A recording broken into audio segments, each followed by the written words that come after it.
మనం ధ్యానించుకుంటున్నాం. సేవకుడు ఎంత గొప్పవాడు! సేవకుడు దీవించగలడు, సేవకుడు శపించగలడు. ఇప్పుడు మీరందరూ కూడా మీ మానవ సంబంధిత మాటల ద్వారానో, మీ మానవ ఆలోచనల ద్వారానో, లోకరీతిగా మీరు అనవచ్చు, సేవకుడు నాడు శపిస్తాడా, శపించడం కరెక్టేనా, అది నాకు నచ్చలేదు, ఆయన శాపన ఫలించిపోతే ఎట్లా అని మీరు అనవచ్చు. సేవకుడు కాదు, ఇక్కడ యేసు ప్రభువే పచ్చని చెట్టును, పండివ్వని చెట్టును శపిస్తున్నాడు. ఎందుకు శపించాడు? ఆ శాపన దేనికి గుర్తు అని మనం ఈరోజు చూస్తాం.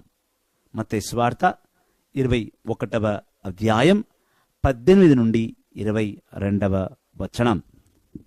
మత్తయి సువార్త 21వ అధ్యాయం 18 నుండి 22వ వచనం. I repeat, Matthew's gospel chapter 21 verses 18 to 22.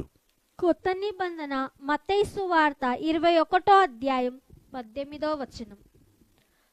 మరునాటి ఉదయమున ఆయన పట్టణమునకు తిరిగి వచ్చుచుండగా ఆకలిగొనెను. ఆ తొవ్వ పక్కననున్న అంజూరపు చెట్టును చూచి దానిని సమీపించి దానికి ఆకులు తప్ప మరి ఏమీయూ లేకుండుట చూచి, నీవు ఎన్నటికీ ఫలింపకుండుగాక అని శపించెను. తక్షణమే అది ఎండిపోయెను. శిష్యులు అది చూచి, ఈ అంజూరపు చెట్టు ఇంతలోనే ఎంత త్వరగా ఎండిపోయెను అని ఆశ్చర్యపడిరి. అందుకు యేసు వారితో, అనుమానింపక విశ్వసించిన ఎడల ఈ అంజూరపు చెట్టుకు జరిగిన దానిని చేయుట మాత్రమే కాదు, ఆ పర్వతములను సహితము నీవు లేచి సముద్రమున పడుము అని పలికిన ఎడల అది అట్లే జరుగునని మీతో నిశ్చయంగా చెప్పుచున్నాను.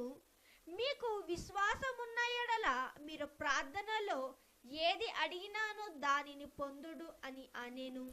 ఇది క్రీస్తుని సత్యమైన వాక్కు.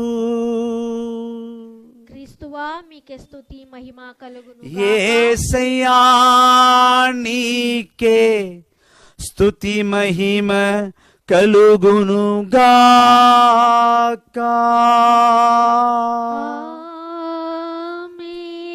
దైవ జనమా, యేసు ప్రభు